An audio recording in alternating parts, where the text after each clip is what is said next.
Welcome to a special edition of the Sports Reporters. We're getting together with three of our favorite baseball observers, savants, students of the game, just about 15 hours after the Hall of Fame announcement that only Jeff Kent would be going in from the era's contemporary committee selection process this year. That means no Roger Clemens, no Barry Bonds, no Gary Sheffield, no Fernando Valenzuela, no Don Mattingly, no Carlos Delgado, no Dale Murphy, but Jeff Kent is in, and we are joined by Doug Glanville, the former major leaguer, Howard Bryant, the baseball historian and author of 11 books, most of them about baseball, and a member of the writers' wing of the Hall of Fame himself, Tim Kurkjian. Gentlemen, thank you so much for joining us. Thank you. Great to be here, Jeremy. Of course. So, all right, let's start. So for those who don't know, they get this committee together, 16 members, 7 are former players.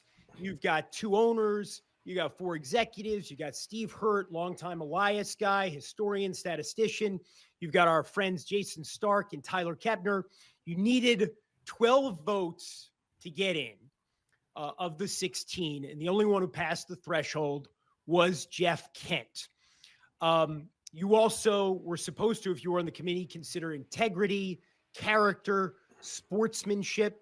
And if you got fewer than 5 votes, that meant you could not be considered the next time this committee meets in 3 years.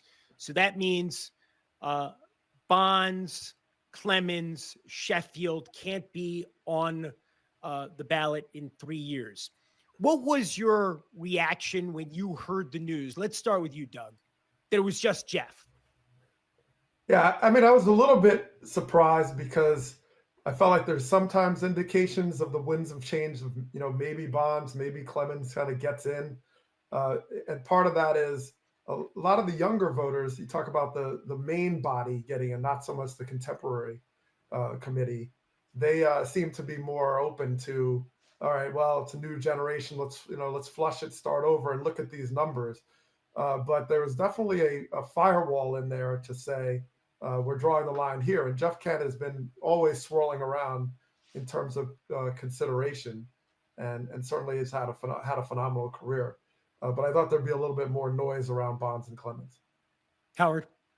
I was stunned, to be honest. I thought that, I really thought that Bonds and Clemens were going to get in, and for all of the reasons that Doug had mentioned. And I also felt like, it wasn't not just the things that Doug mentioned, but where we sort of are as a climate. Look at the momentum surrounding Pete Rose. Look at the momentum surrounding this movement that we have gone beyond the steroid era. You've got Cal Raleigh hitting big home runs now. You've got Aaron Judge doing his thing, and I think that that new generation of people and a new wave of voters just look at this world differently, and also this idea that the Hall remains incomplete.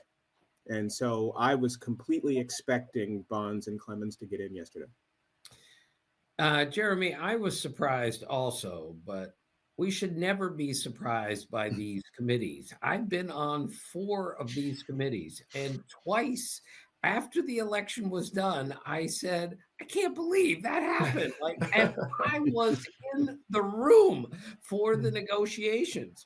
And I checked with one of the guys in the group this year after it was all over, and I said, what's your gut feel? He says, I have no idea what is going to happen.